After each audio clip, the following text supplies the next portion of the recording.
बिस्मिल्लाहिर्रहमानिर्रहीम। अस्सलामु अलैकुम। मैं हूँ मिस उर्दू। आज मैं आपको सुनाऊंगी किस्सा हज़रत दाऊद अलैहिस्सलाम। वीडियो की शुरुआत से पहले अगर आप लोग मेरे चैनल पर नए हैं तो प्लीज़ मेरे चैनल को सब्सक्राइब करके बेल आइकन का बटन दबा दें ताकि मेरी हर आने वाली नई वीडियो आप तक बआसानी पहुँच सके। आज की कहानी हज़रत दाऊद अलैहिस्सलाम और उनकी नाफरमान कौम। हज़रत दाऊद अलैहिस्सलाम की 70,000 अफराद पर मुश्तमिल कौम समंदर के किनारे रहती थी। इनको अल्लाह ने हर नेमत से नवाजा था, लेकिन जब राहत और सुकून का वक्त आया तो ये लोग नाफरमान होकर अल्लाह की इबादत से महरूम हो गए और अल्लाह की मखलूक़ात पर जुल्म करने लगे। अल्लाह ने इन्हें खबरदार किया कि हफ्ते में एक दिन, हफ्ते के दिन शिकार मत करो और इस दिन अल्लाह की इबादत के लिए मुतय्यन कर दो और हफ्ते के बाकी दिन शिकार करो। इस तरह अल्लाह ने इनका इम्तहान लेना शुरू कर दिया। कौम दाऊद अलैहिस्सलाम इतवार से जुम्मा तक मछलियाँ पकड़ती, लेकिन बहुत कम मछलियाँ उनके हाथ आती और हफ्ते के दिन समंदर को देखते तो बहुत बड़ी बड़ी मछलियाँ इन्हें नजर आने लगती। इन लोगों में से एक शख्स को शैतान ने वहगलाया कि मेरी तरकीब पर अमल करो तो फायदे में रहोगे। शैतान के कहने पर उस शख्स ने हफ्ते के दिन मछली पकड़ने वाला जाल समंदर में डाल दिया। अचानक बड़ी बड़ी मछलियां उस जाल में फंस गईं। शैतान ने उनसे कहा कि अब इन मछलियों को इतवार के दिन इस जाल से निकाल लेना, यूं हफ्ते की हुर्मत भी बाकी रहेगी और तुम्हारा शिकार भी तुम्हें मिल जाएगा। बस अब ये उस शख्स का मामूल बन गया कि हफ्ते को जाल डालता और इतवार को निकालकर बड़े मजे से उन मछलियों को खाता।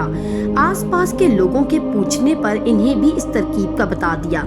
अब इस कौम ने ये मामूल बना लिया, बल्कि कुछ लोगों ने तो तालाब से पानी की नालियां अपने घरों तक ले आए ताकि नालियों में पानी के साथ मछलियां भी इन तक पहुंच जाएं।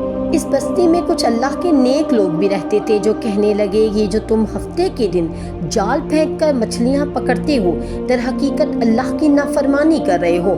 अल्लाह के अजाब से डरो और अल्लाह की नाफरमानी से बचो।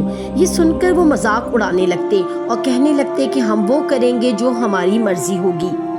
इस बस्ती में 3 तरह के लोग थे। एक वो जो इन नाफरमान लोगों की बार बार इस्लाह करते थे और इन्हें अल्लाह तबारक व तआला के अजाब से डराते थे। दूसरा ग्रोह वो था जो उन लोगों से नफरत करता था और खामोशी इख्तियार करता था।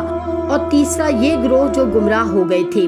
कई बार समझाने के बावजूद भी जब वो लोग ना माने तो अल्लाह के इन नेक लोगों ने ये फैसला किया कि बस्ती के बीच में दीवार लगा दी जाए ताकि नाफरमान कौम इन लोगों से दूर हो जाए। बस कौम दाऊद पर इनकी नसीहतों का कोई असर ना हुआ। बस ये कौम 2 ग्रोह में तब्दील हो गई। एक वो जो दीवार के उस पार नाफरमान कौम थी और दूसरी वो जो दीवार के इस पार अल्लाह से खौफ खाने वाली कौम थी। ये नाफरमान लोग पूरी रात अल्लाह की नाफरमानी करते हुए इन लोगों का मजाक उड़ाते रहे। सुबह होते ही अल्लाह के नेक सालेह लोगों ने महसूस किया कि दीवार के उस पार से लोगों की आवाज़ें नहीं आ रही। इन्हें ताज्जुब हुआ और जैसे ही दीवार पर वो चढ़कर देखने लगे, वो सारे के सारे नाफरमान लोग अल्लाह तबारक व तआला के हुक्म से बंदर की शक्ल में तब्दील हो चुके थे और बंदरों की हरकतें कर रहे थे। तमाम सालेह लोगों ने बंदरों के कपड़ों से अपने अपने रिश्तेदारों को पहचाना। अब ये कौम ना खा सकती थी ना पी सकती थी और यूं 3 दिन तक इस अजाब में मुब्तला होकर आखिरकार ये लोग तबाह हो गए।